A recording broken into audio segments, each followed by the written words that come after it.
विजय माल्या, एक नाम जो कभी इंडिया के सबसे फ्लेम्बॉयंट बिजनेसमैन में से एक माना जाता था।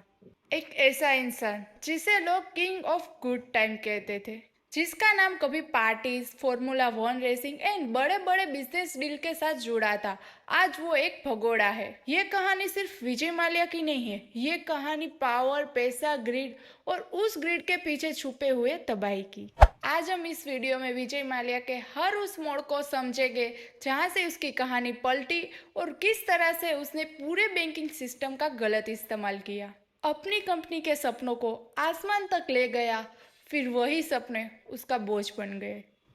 विजय माल्या का जन्म 18 दिसंबर 1955 को कोलकाता में हुआ था। वो यूनाइटेड ब्यूरीज ग्रुप के फाउंडर विट्ठल माल्या के बेटे थे। बिजनेस उसके खून में था। बचपन से ही उसने उसके फादर से बिजनेस की छोटी छोटी बातें सीखी थी। जब वित्तल माल्या की मौत हुई तब विजय सिर्फ 28 साल के थे और बिना किसी बड़े एक्सपीरियंस के यूनाइटेड ब्यूरीज ग्रुप की रिस्पॉन्सिबिलिटी उन्होंने अपने कंधे पर ले ली। विजय माल्या की सोच अपने पापा से बहुत अलग थी।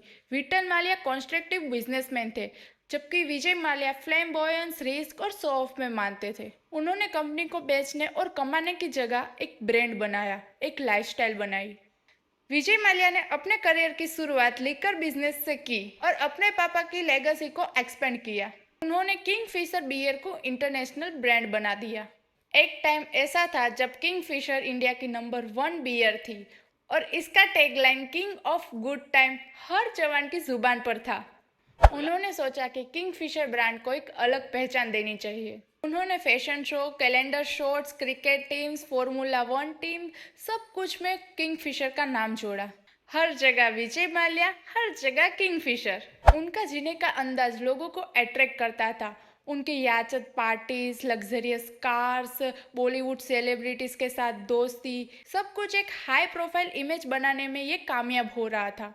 2005 में उन्होंने अपनी जिंदगी की सबसे बड़ी गेम ली, एविएशन इंडस्ट्री में एंटर करना। उन्होंने किंगफिशर एयरलाइन की शुरुआत की, जो उस टाइम की सबसे ग्लैमरस एयरलाइन थी। Red uniform, stylish air hostess, premium service, Kingfisher airlines के एक लग्जरियस एक्सपीरियंस था। विजय माल्या ने कहा था कि flying should be pleasure not just a necessity. उनका ड्रीम था कि हर इंडियन को एक वर्ल्ड क्लास एक्सपीरियंस मिले।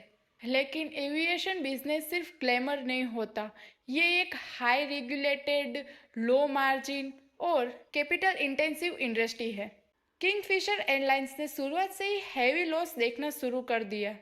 जब दूसरी एयरलाइंस लो कॉस्ट मॉडल अपना रही थी तब विजय माल्या लग्जरी में इन्वेस्ट कर रहे थे। ये डिसीजन उसके लिए बहुत ही महंगा पड़ा। जेट फ्यूल की कीमत बढ़ती गई, लॉस बढ़ता गया। लेकिन विजय माल्या ने अपने एक्स्ट्रावेगेंट स्पेंडिंग पे कभी भी लगाम नहीं लगाई। जब उनको पता चला कि उनकी एयरलाइन लॉसेस पे जा रही है तब उन्होंने एयर डिकेन लेने का डिसीजन लिया, जो इंडिया की पहली लो कॉस्ट एयरलाइन थी। माल्या ने सोचा कि वो एयर डिकेन के जरिए वो लो कॉस्ट मार्केट में घुस जाएगा, लेकिन इंटीग्रेशन बहुत ही खराब निकला, लॉस बढ़ता गया।